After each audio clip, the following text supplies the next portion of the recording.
अस्सलाम वालेकुम। प्रोग्राम दौरा के साथ मैं हूं असद नईम खान। जैसे आपने देखा, वफाकी वज़ीर असद उमर साहब जो कि NCOC के सरबराह भी हैं, उन्होंने ना सिर्फ ऐलान किया कि कोरोना वायरस के केसेस में ना सिर्फ एक तशवीशनाक किस्म का इजाफा देखने को मिल रहा है मुल्क भर में, लेकिन साथ में ये भी कहा कि ना तो एहतियाती तदाबीर पर अमल दरामद किया जा रहा है और शायद हुकूमत वक्त को पाबंदियों में भी इजाफा करना हो। इसमें मुख्तलिफ अमूर पर आज बात करेंगे। ज़रा सियासी सूरत हाल, माशी सूरत हाल से हट कर शायद इस बात को भी सामने रखना चाहिए कि इनफरादी हफाजत में मजमूई हफाजत भी है, लेकिन इस तीसरी लहर पर काबू किस तरह किया जाए। हमारे साथ हैं बात करने के लिए डॉक्टर जावेद अकरम साहब, vice chancellor university of health and sciences Lahore, university of health sciences Lahore, और डॉक्टर हसन अरूज साहब, DG हेल्थ इस्लामाबाद। बहुत बहुत शुक्रिया शो में शामिल होने का, अपना कीमती वक्त हमें देने का। डॉक्टर जावेद साहब, अगर आपसे आगाज़ करें सर, जो बात की जा रही है बार बार एक ब्रितानवी वेरिएंट की, और कि उससे अब आपको ये नज़र आ रहा है कि कोरोना वायरस में एक नया स्ट्रेन है, तो सर इसकी शनाख्त में या इसके सिम्टम्स में कोई ख़ास फ़र्क है, या क्या ये एक म्यूटेशन है और उसको उसी तरह तसव्वुर करना चाहिए? किस तरह देखते हैं सर? बहुत शुक्रिया असद। देखें, पिछले कोई 16 महीने से दुनिया स्ट्रगल कर रही है इस वायरस के साथ। जब से वुहान में 11 दिसंबर 2019 में आई और फिर पहले कोशिश की गई कि ये इसको महदूद किया जाए, वुहान तक नहीं हो सका, चाइना तक भी नहीं हो सका, फिर पूरी दुनिया में पेंडेमिक हो गया। इसी तरह ये स्ट्रेन शुरू हुआ अफ्रीका से, साउथ अफ्रीका से कोई 2 माह पहले, और कोशिश की गई इसको वहीं तक महदूद किया जाए, लेकिन ultimately it landed in Europe and UK, और फिर उधर से होते होते पाकिस्तान में भी। इस वक्त आज से कोई 4 हफ्ते पहले हमने, क्योंकि हम म्यूटेशंस पे काम कर रही है हमारी यूनिवर्सिटी, तो इसमें म्यूटेशंस तो ज़्यादा नहीं है, 17 वेरिएशंस आई हैं वायरस में, और उसमें से 17 में से 7 वेरिएशंस ऐसी हैं जो स्पाइक प्रोटीन्स की हैं, जो इसके कांटे वायरस के ऊपर हैं, उसकी प्रोटीन्स में आई हैं, और बाकी कुछ वेरिएशंस हैं और 2 म्यूटेशंस हैं। तो इसकी जो सारे जो करैक्टरिस्टिक आए हैं पब्लिक के परसेप्ट की वजह से, जो पब्लिक के इंटरेस्ट की चीज़ है, वो ये है कि इसकी इन्फेक्टिविटी पोटेंशियल जो है, एक इंसान से दूसरे को लगने का जो चांस है वो 75% बढ़ चुका है, तकरीबन ऑलमोस्ट डबल हो चुका है। और ये बच्चों को भी अब ज़्यादा अफेक्ट कर रही है। इनकी प्रिडिक्शन है बच्चों के लिए, ज़्यादा अफिनिटी है इसकी उनके एस रिसेप्टर्स में, लंग्स में दाखिल होने की वजह से। और तीसरी इसकी जो वजह है कि अब देखा जा रहा है कि इसकी विरुलेंस भी ज़्यादा है, यानी कि इससे शरह अमवात भी ज़्यादा हैं। तो ये कुछ चीज़ें इसकी तब्दीली आई है, तो जिसकी वजह से ऑब्वियसली ये एक वजह है, ये this is not the only reason कि हम इसमें हाइप देख रहे हैं। जो मेन रीज़न मैं समझता हूँ वो ये है कि हम लोगों ने, जैसे हमारे असद उमर साहब ने भी कहा, जो अभी मैं सुन रहा था आपके इंट्रो में, उन्होंने बिल्कुल सही कहा कि लोगों से जो हम एक्सपेक्ट कर रहे हैं कि अपनी ख्वाहिशात की कुर्बानी देंगे रादर दैन जानों की कुर्बानी देने पे, वो नहीं हो रहा। लोग अभी भी अनफॉर्चुनेटली इसको सीरियसली नहीं ले रहे। अभी भी आई डोंट नो कराची, मगर लाहौर में 500 600 लोगों की शादियां हो रही हैं। यही शादी 25 लोगों इंसानों की भी हो सकती है, और वो भी मजहबी तौर पे, सोशली और सारी जगह पे एक्सेप्टेबल चीज़ है, बल्कि प्रेफरेबल चीज़ है, स्पेशली ऐसे हालात में। हुजूर सल्लल्लाहु अलैहि वसल्लम की सुन्नत है, और हम शायद लोगों को शादियों का दिखाने के लिए कि हमारे पास पैसा कितना है, हम ये कर रहे हैं। गुलूकार भी आ रहे हैं, और देखें शादियों से हमने अक्सर देखा है कि शादी इज़ ए हॉटस्पॉट, क्योंकि शादी आप अक्सर बहुत क्लोज कांटेक्ट होता है और काफ़ी देर के लिए होता है, और मास्क आप उतार के ही खाना खाते हैं। ये नहीं करते कि डिब्बा दे दें आप घर जाके खा लें, हर कोई उधर डिशेस लगाई होती हैं। तो इसलिए देखें ये चीज़ें इजीली अवॉइडेबल हैं पुरहजूम जगह। इसी तरह मजहबी फंक्शन है, इसी तरह सियासी फंक्शन है, और फिर जब हमारे रोल मॉडल जो सियासतदान हैं अगर वो नहीं फॉलो करेंगे, सेनेट में जब इलेक्शन जीतते हैं या हारते हैं या कुछ करते हैं, जो अपोजिशन लीडर बनते हैं तो गले मिल रहे होते हैं वो एक दूसरे को इस तरह। तो देखें हमारी पब्लिक की अनफॉर्चुनेटली इतनी एजुकेशन लेवल नहीं है, और परसेप्शन ऐसा कर जाता है क्रिएट, और perception unfortunately are stronger than reality in such a vulnerable population. तो वो ये समझते हैं कि ये लोगों को नहीं इफेक्ट कर रही तो हमें क्यों करें। मैं इसमें ज़रा डॉक्टर हसन साहब की भी राय शामिल कर लूँ। डॉक्टर हसन साहब, अभी जो डॉक्टर जावेद साहब ने एक बहुत अहम समाज से ताल्लुक़ रखने वाले मसले का जिक्र किया कि अब शायद क्योंकि रमज़ान से पहले कुछ दिन बाकी हैं, जो शादियों का एक सिलसिला चलता आ रहा है सर, और उसके बाद आपने देखा ये डायरेक्ट इंसाइडेंस उससे जुड़ी हुई है। आपका सर ताल्लुक़ इस्लामाबाद से है, लेकिन जिस तरह डॉक्टर जावेद साहब ने भी जिक्र किया, पंजाब में जो लकीर में आपने देखा इजाफा हुआ, लाहौर में हस्पतालों में ना सिर्फ बेड्स फिलअप हो रहे हैं, गुजरात, मुख्तलिफ इस तरह के शहर हैं जिसमें कैपेसिटी कम से कम होती जा रही है। तो अब सर तीसरी लहर के बीच क्या उस तरह का काम किया जा रहा है इस्लामाबाद में, खैबर पख्तूनख्वा में, पंजाब में कैपेसिटी बढ़ाने के लिए? जी बहुत बहुत शुक्रिया असद साहब, और डॉक्टर जावेद अस्सलाम वालेकुम आपको भी। मैं इधर उससे पहले थोड़ा सा ऐड करना चाहूँगा डॉक्टर जावेद अकरम की बात को। ये जिस किस्म का वायरस है ये आरएनए वायरस है, और जिस तरह इन्होंने फरमाया कि इसकी 27 प्रोटीन्स होती हैं, और ये 27 प्रोटीन्स जिस्म के 27 ऑर्गन्स पे इफ़ेक्ट कर सकती हैं। अब जिस तरह इन्होंने फरमाया कि इसकी वेरिएंट्स पाए गए हैं, अभी म्यूटेशन नहीं पाई गई, लेकिन कुछ स्टडीज कराची में भी हुई हैं, डॉक्टर शमसी वगैरह ने भी की हैं, और वो भी ये कह रहे हैं कि अभी हमें इसकी म्यूटेटेड फॉर्म नहीं मिली। इसका मतलब है कि इसका वेरिएंट भी उतना ही खतरनाक है जितना कि इसका म्यूटेटेड फॉर्म होगी। और आपने बिल्कुल सही फरमाया है कि इस वक्त जो पॉजिटिविटी रेट है अगर उसको नज़र में रखा जाए तो 10.09% है पूरे पाकिस्तान का। यानी अगर 10 आदमियों का टेस्ट किया जाए तो एक आदमी उसमें ज़रूर पॉजिटिव आएगा, और 100 आदमियों का किया जाए तो 10 आदमी पॉजिटिव आएंगे। उसमें से हाईएस्ट जो है पंजाब इस वक्त जा रहा है 14.14%, जिस तरह अभी आपने जिक्र किया। उसमें यानी गुजरांवाला, पेशावर, सवात, फैसलाबाद, इन सिटीज में बहुत हाई रेट आ रहा है। हाई रेट डिपेंड करता है 2-3 चीजों पे। एक तो आप कितने टेस्ट करवा रहे हैं वहाँ, दूसरे वहाँ एडमिनिस्ट्रेशन ने कितना कंट्रोल किया है। इस्लामाबाद भी बहुत हाईएस्ट है, इस्लामाबाद के इस वक्त 10.74% है।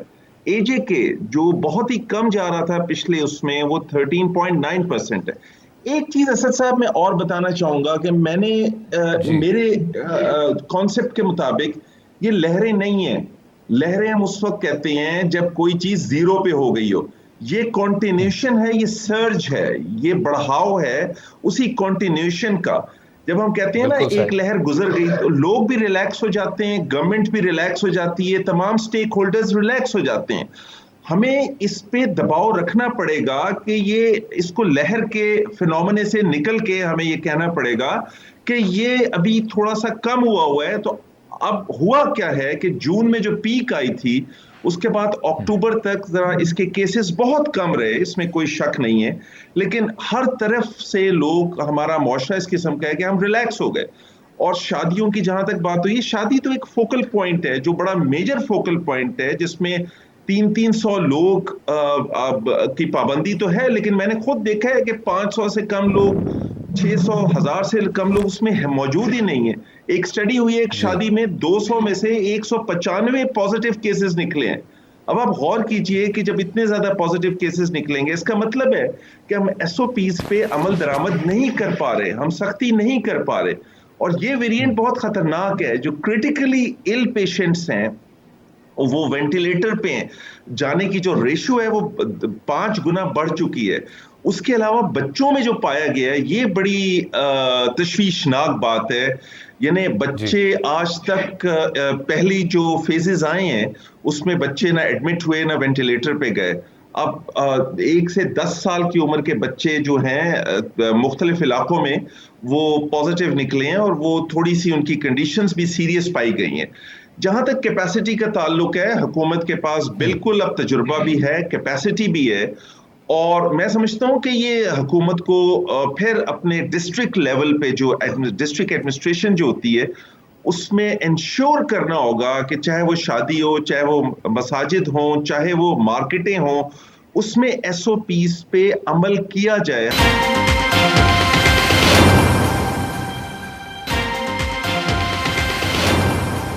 डॉक्टर जावेद साहब, जो अभी डॉक्टर हसन साहब ने बात की और ये काबिल तवज्जो है कि इसको आप लहर के तौर पर ना तसव्वुर करें, ये एक सर्ज है और जब तक इस वबा को आप मुस्तकिल दबाव में नहीं डालते तो कंप्लेसेंसी नहीं होनी चाहिए। एक तो ये वाली बात सर, उस पर क्या राय रखते हैं?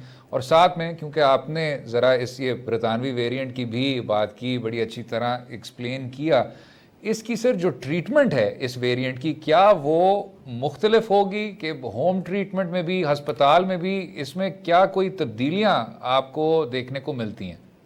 ठीक, देखें, मैं टोटली हसन से अग्री करता हूँ कि वाकई ये जो परसेप्शन क्रिएट होता है, लहरें जब हम कहते हैं आम लेमैन में, वो यही होता है कि ये बीच में ख़त्म हो गई तो उस वक़्त वो लेकिन ये मैं आपको बता दूं कि इवन अभी तो हमने वैक्सीनेशन इफेक्टिवली प्रोग्राम शुरू भी नहीं किया, लेकिन शुरू भी हो गया तो it will take us 4 to 5 years to create herd immunity.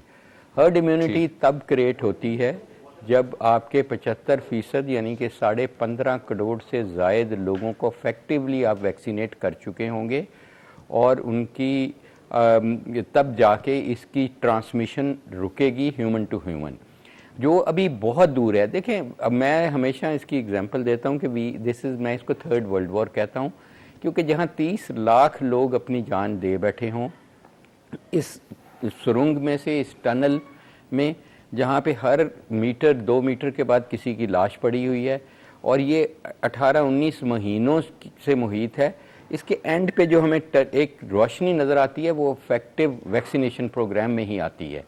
और हमें इसमें जितनी जल्दी और जितनी भी फाल तरीके से वैक्सीनेशन करेंगे, क्योंकि एक अच्छी चीज़ है, ये तो बहुत हमने दर्दनाक सी बातें कर रहे हैं, लेकिन एक अच्छी चीज़ है कि हम 18,000 लोगों की अपनी, मैं ही उसका प्रिंसिपल इन्वेस्टिगेटर था, हम एक वैक्सीनेशन प्रोग्राम का ट्रायल कर चुके हैं और हमने देखा कि सिंगल डोज वैक्सीनेशन के बाद 100% लोग, 18,000 लोगों ने जिनको लगी उनको प्रोटेक्ट हुए फ्रॉम सीरियस डिजीज़, कि बीमारी ये नहीं कि उनको हुई नहीं, हुई तो सीरियस नहीं हुई, लेकिन 77% को सिरे से हुई नहीं।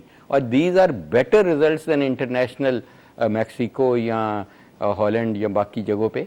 तो इसलिए मैं समझता हूँ कि इस चीज़ को हमें, एक बड़ी अच्छी खुशाइन चीज़ है कि हमारी बॉडीज़ बड़ी अच्छी तरीके से वैक्सीन को एक्सेप्ट भी कर रही हैं और हमें, and so all effort should be on enhancing our vaccination abilities and program as soon as possible।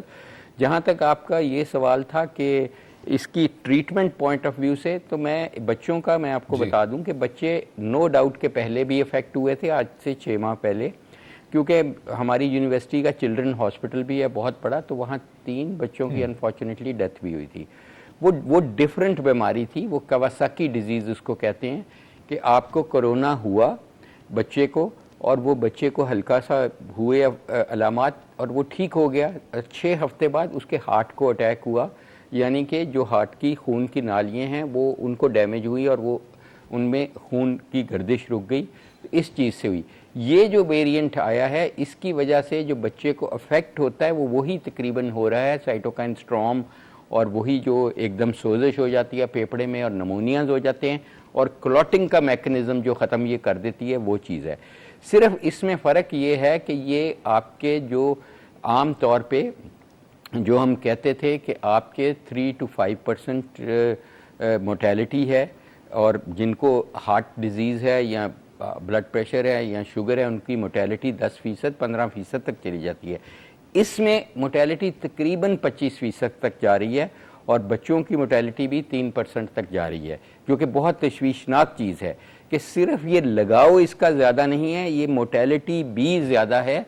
तो देखें, वायरस की तो जो वेरिएशंस हैं या म्यूटेशंस हैं उसको तो हम नहीं रोक सकेंगे। इस वक्त हमारे पास 7 स्ट्रेन्स हैं पाकिस्तान में, और वो 7 में से इस वक्त 17% हमारे ख्याल में 17 से 19% स्ट्रेन B117 वेरिएशंस का है।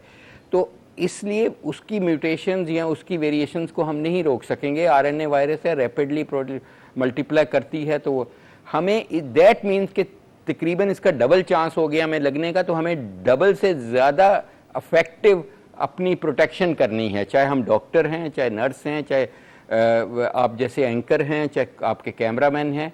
हमें अपनी ज़िंदगी में रिफ्रेन लाना पड़ेगा फॉर नेक्स्ट 4 to 5 ईयर्स। हमें मेंटली, फिज़िकली, फाइनेंशियली इसके लिए तैयार रहना चाहिए, बतौर इज्तिमाई तौर पे और इनफरादी तौर पे। देखें, ये बहुत बड़ी एक ट्रेजिडी होगी कि इस वक्त हमारे दोस्त अहबाब हम खुद मर जाएं, क्योंकि इस वक्त हम बहुत करीब हैं वैक्सीनेशन का, जो एक फ़ायदा देख रहे हैं। इस वक्त हमें ज़िंदा रहना बहुत ज़रूरी है वैक्सीनेशन का फ़ायदा हासिल करने के लिए, इम्यूनिटी लेने के लिए। ज़ाहिर है इम्यूनिटी ये नहीं कि वैक्सीन आज लगेगी तो मैं प्रोटेक्ट हो जाऊंगा, और 100% वैक्सीन तो कोई भी, चाहे मैसेंजर आरएनए है, सब यूनिट वैक्सीन है, वो इफेक्टिव नहीं है। लेकिन वैक्सीन को भी टाइम चाहिए, 6 to 8 वीक्स चाहिए आपको इम्यूनिटी क्रिएट करने के, और वो भी 100% इफेक्टिव नहीं है।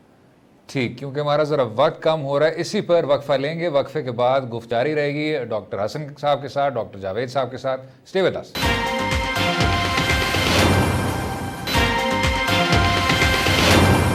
Welcome back to Do Raay. बात कर रहे थे कोरोना वायरस की वबा के मुतालिक। डॉक्टर हसन अरूज साहब, जो अभी ये सारी डिस्कशन हो रही है सर, आपने देखा वैसे डीजी हेल्थ इस्लामाबाद, जो एनसीओसी की भी एक स्टेटस रिपोर्ट है जो हमारे सामने है कि 62% वेंट्स एलोकेट कर दिए गए हैं कोविड पेशेंट्स को इस्लामाबाद कैपिटल टेरिटरी में। सिर्फ जो साथ में बात हो रही है कि ये पहली और दूसरी लहर से ज़्यादा तेज़ी से ये जो तीसरी लहर है, और मैं जानता हूँ आपने भी बहुत अच्छी बात की लहरों के मुतालिक कि इससे लोग कंप्लेसेंट हो जाते हैं, लेकिन इस सर्ज में जो इजाफा है वो ज़्यादा रफ्तार से बढ़ता जा रहा है। इसमें सर जो मोर्टेलिटी है या सिवेरिटी है, संजीदगी है, क्या वो भी मुख्तलिफ है आपके करीब? जी मैं ज़रा एक जी बड़ा अच्छा सवाल है आपका, लेकिन मैं थोड़ा ज़रा ऐड करना ये चाहूँगा कि देखिए ये जो डॉक्टर जावेद अकरम ने 100% सही बात की है कि जो वैक्सीनेशन है दैट इज़ वो फ़कत जवाब है इसका और फ़कत इसका हल है। लेकिन आप ये देखिए कि 200 मिलियन की पॉपुलेशन है। अब इसमें इस वैक्सीनेशन की कोल्ड चेन, लॉजिस्टिक्स, फिर उसकी एप्लीकेशंस बनी हुई हैं। जो नादरा का सिस्टम है इस्लामाबाद में, या वॉक इन सिस्टम बड़ा अच्छा पंजाब ने रखा, इसको रोल आउट होते होते, इसको ग्राउंड पे पहुंचते पहुंचते कुछ वक्त लगेगा। वो जो वक्त है वो हमने लोगों को बचाना है उस वक्त में जिसमें ये वैक्सीनेशन होने लगे। और जिस तरह डॉक्टर जावेद ने भी कहा कि वैक्सीनेशन 4 से 6 वीक्स लेगी अपनी इम्यूनिटी को डेवलप करने में।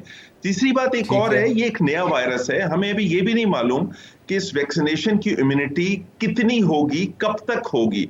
चुनांचे एक बड़ी अहम जो बात है कि वैक्सीनेशन के अलावा हमें जो एहतियाती तदाबीर हैं वो हमारा बिगेस्ट टूल है और बिगेस्ट वैक्सीनेशन है।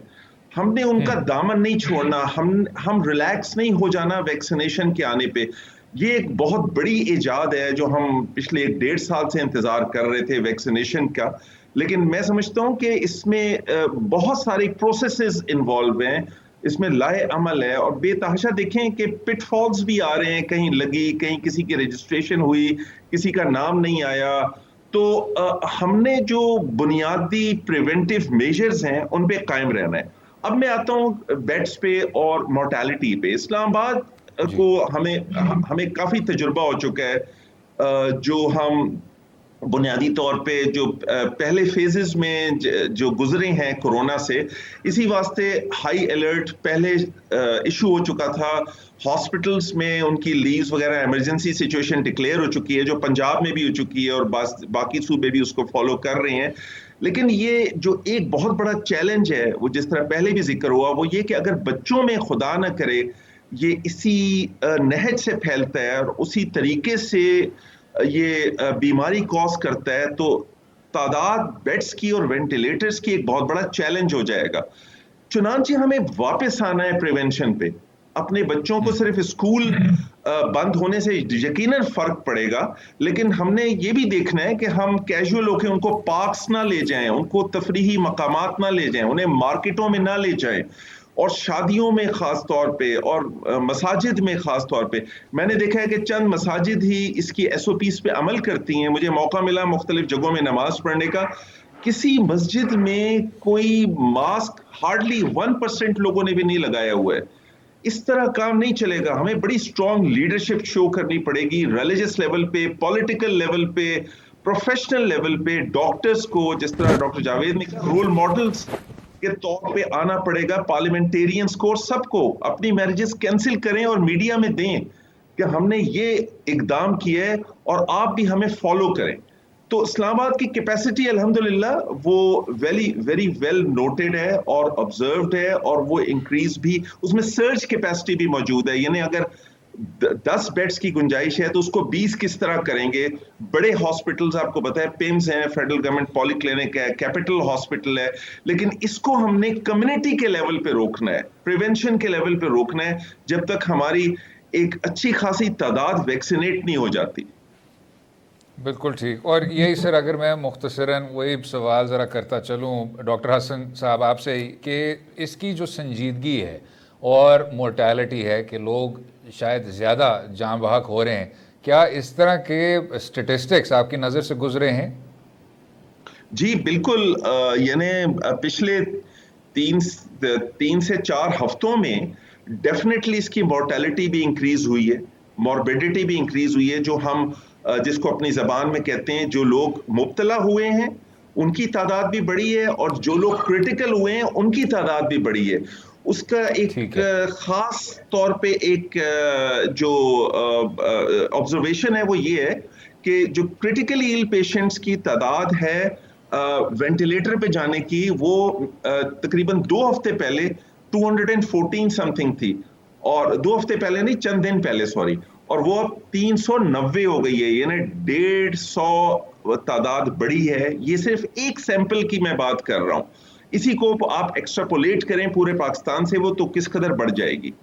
तो ये बिल्कुल, इसमें कोई शक नहीं है कि ये एक बड़े ही खतरनाक दौर में हम दाखिल हो चुके हैं, जो हमें बहुत सीरियसली लेना है हर लेवल पे। बिल्कुल ठीक, बिल्कुल ठीक। डॉक्टर जावेद अकरम साहब, जो कुछ गैर हतमी रिपोर्ट्स के मुताबिक ये एक तरह से एक तशवीशनाक किस्म की खबर मिलती है सर, कि जो हमारे हेल्थ केयर वर्कर्स हैं वो उस तादाद में वैक्सीनेट नहीं हो रहे जिस तरह उनको होना चाहिए, और कुछ उन्हीं हेल्थ केयर वर्कर्स में एक तरह से एक झिझक भी पाई जाती है। तो इसके क्या वजूहात हैं और इसका हल क्या होना चाहिए डॉक्टर साहब? देखें, इट्स अनफॉर्चुनेट कि वैक्सीन के पे तहफ़्फ़ुज़ात हैं। देखें, मैं अनफॉर्चुनेटली मैं कहूँगा कि रोज़ की 2-3 डेथ्स डिक्लेयर करता हूँ कोविड की, और हर डेथ से ही हुज़ूर सल्लल्लाहु अलैहि वसल्लम ने पनाह मांगी है, और डेथ एक वाक़ई ही बहुत बड़ी ट्रेजेडी है। लेकिन कोविड की डेथ बहुत ही तकलीफ़देह है। उसकी वजह यह है कि आप सांस के लिए स्ट्रगल कर रहे होते हैं और सांस नहीं आ रहा होता, वेंटिलेटर्स लगे होते हैं, और आपका सेंसोरियम कदरे ठीक होता है, और क्योंकि रिलेटिवली यंगर लोगों को भी हो रहा है, तो उसके बाद आपको के पास आपके बेटे बेटी या बीवी कुरान पाक भी नहीं पढ़ रही होती, आपके साथ भी नहीं होता, आइसोलेशन में होते हैं, और आपको ये भी तहफ़्फ़ुज़ात होते हैं कि मेरी बॉडी को कोई गुसल देगा भी कि नहीं बाद में। तो ये सारी चीज़ें, उससे तो डरना तो उस चीज़ से चाहिए, वैक्सीन की सुई से क्या डरना। और वैक्सीन, जैसे मैंने आपको कहा कि हम 18,000 लोगों में एक वैक्सीन ट्राई कर चुके हैं, दूसरी हम 9,001 कर चुके हैं, और तीसरी जो अभी कर रहे हैं ZF2001, इस वक्त एक्टिवली इन्वॉल्व हैं। मैं उसका प्रिंसिपल इन्वेस्टिगेटर हूँ 13 साइट्स का पाकिस्तान में। तो उसमें हम इस वक्त 3,000 कर चुके हैं, और 5% को थोड़ा सा बुखार हुआ, जिस्म टूटा, ये वो, और not lasting more than 48 hours, और कोई एक भी किसी की डेथ नहीं हुई, किसी को एनाफिलैक्सिस नहीं हुआ, किसी को हॉस्पिटल नहीं दाखिल करना पड़ा। तो ये अनफॉर्चुनेट चीज़ है कि ये सोशल मीडिया, जो कि बहुत मुश्किल है कि उसको कोई भी लगाम दे, और ये जब गलत हाथों में चला जाता है, वेस्टेड इंटरेस्ट, चाहे वो इंडिया हो, चाहे इजराइल हो, चाहे लोकल यहीं के क्वैक्स हों, तो बहुत मुश्किल होती है। तो हमें यही कर सकते हैं जो अभी कर रहे हैं आपके, माशाल्लाह यू आर वेरी इम्पोर्टेंट और बड़े वेल वॉच्ड एंकर, कि आप हम लोगों को मौका दें और हम बात करें इस बारे में, और लोगों के जो मिसपरसेप्शंस हैं उनको डिस्पेल करने की कोशिश करें। बिकॉज देखें, एविडेंस बेस्ड बात करनी चाहिए। मैं जो बात आपको कह रहा हूँ ये कंट्रोल्ड ट्रायल्स में 3 वैक्सीन्स के ट्रायल्स की एविडेंस कर रहा हूँ जो पब्लिश्ड हैं। अब वो पब्लिश भी हो चुका है डाटा, अब कोई ऐसा उसमें नहीं रही। तो इसलिए मैं समझता हूँ कि ये देखें, अब तो हम उस लेवल पे चले गए हैं, नॉट इन पाकिस्तान, हमारे ट्रायल में हम नहीं कर रहे, लेकिन अब FDA ने अप्रूव कराया कि 2 वैक्सीन आप इकट्ठी लगा लें, इम्यूनिटी ज़्यादा बेहतर। दूसरा जो सबसे इंटरेस्टिंग ट्रायल अभी मैसेंजर RNA का हो रहा है, वो प्रेग्नेंट लेडीज़ पे हो रहा है कि आप प्रेगनेंसी में भी ये सेफ़ है। यानी कि प्रेगनेंसी में हम नहीं वैक्सीन वगैरह, जब तक के टाइम टेस्टेड ना हो जाए ओवर ईयर्स, तो हम नहीं कहते। लेकिन क्योंकि हमें ये पता है कि मदर भी बहुत सारी इफ़ेक्ट हुई और मरी भी इसमें हामला औरतें, तो ये देखा गया कि जिनको लगी वैक्सीन उनको इम्यूनिटी हुई, सिर्फ उनको नहीं हुई, उनकी जो एंटीबॉडीज़ हैं बच्चे को भी पास ऑन हो गई, तो वो भी प्रोटेक्टेड थे। तो इसलिए मेरा ख्याल है कि the more we are exploring these vaccine, the more we are confident that we are कि ज़्यादा से ज़्यादा सेफ़ हैं। और इफेक्टिवनेस का जैसे मैंने कहा कि 100% कोई वैक्सीन नहीं अभी तक इफेक्टिव आई, 77 से लेके 90% के दरमियान है। और अल्हम्दुलिल्लाह हमारे पास अब लोकल डाटा मौजूद है जो हमारी अपनी पॉपुलेशन, अपनी इन्वायरमेंट में टेस्ट हुआ है। तो इंशाल्लाह आई थिंक एक्सेप्टेबिलिटी हो रही है आहिस्ता आहिस्ता। और हेल्थ केयर प्रोवाइडर्स में हम लोग जब खुद लगवाते हैं, असातिज़ा लगवाते हैं, वाइस चांसलर, प्रिंसिपल, अरूज साहब खुद DG लगाते हैं, तो फिर it brings in the confidence. तो यही हो रहा है एग्जैक्टली कि हम लोगों को प्रोएक्टिव रोल प्ले करना पड़ेगा, और वो कर रहे हैं।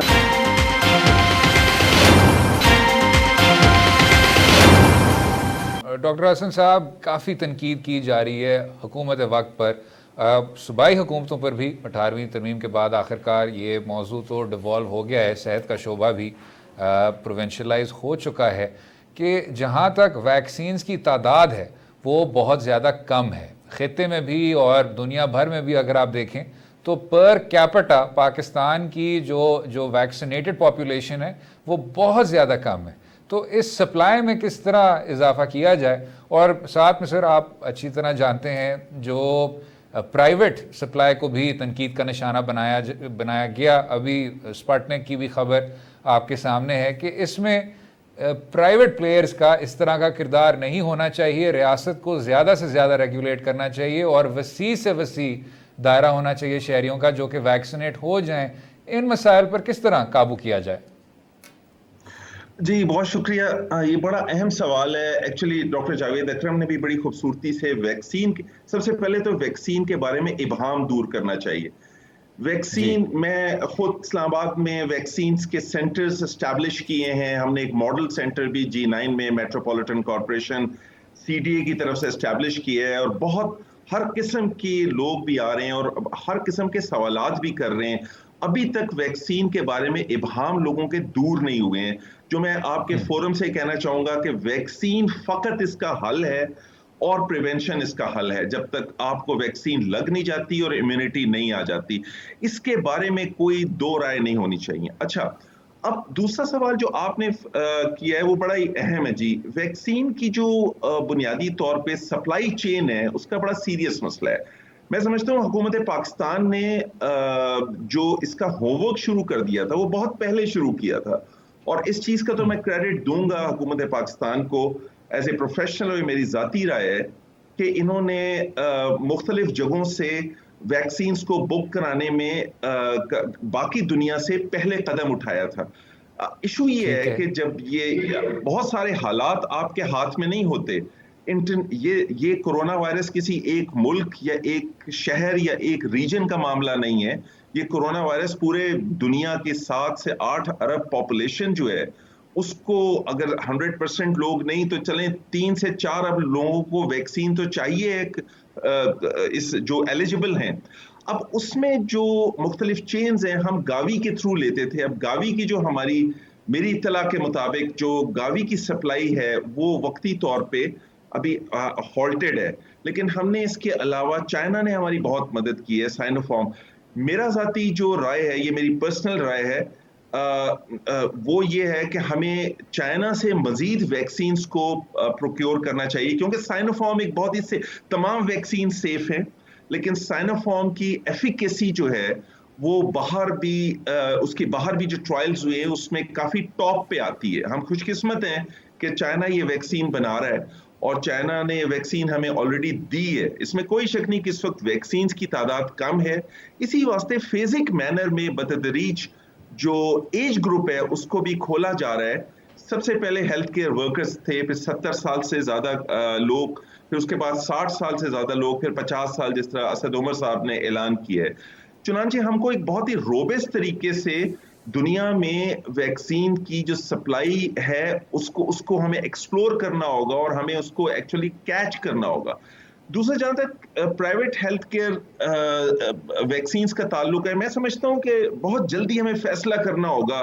उसके अगर रेट का मामला है या उसकी रेगुलेशन का मामला है, उसमें डिलेज में नहीं पड़ना होगा, उसमें रेड टेपिज्म और ब्यूरोक्रेटिक चैनल्स को साइड पे रख के हमें इमरजेंसी बुनियादों पे वो फैसले करने होंगे। अगर कोई प्राइवेट बुनियादों पे जो वैक्सीन लाने चाह रहे हैं और वो देना चाह रहे हैं, ताकि उनको इजाजत मिले, लेकिन जो रेगुलेशन है, जो नजर है, ओवरसाइट है, वो गवर्नमेंट की उनकी क्वालिटी पे, उनकी प्राइस पे जरूर रहनी चाहिए, लेकिन अननेसेसरीली डिले नहीं होना चाहिए। जी बिल्कुल ठीक।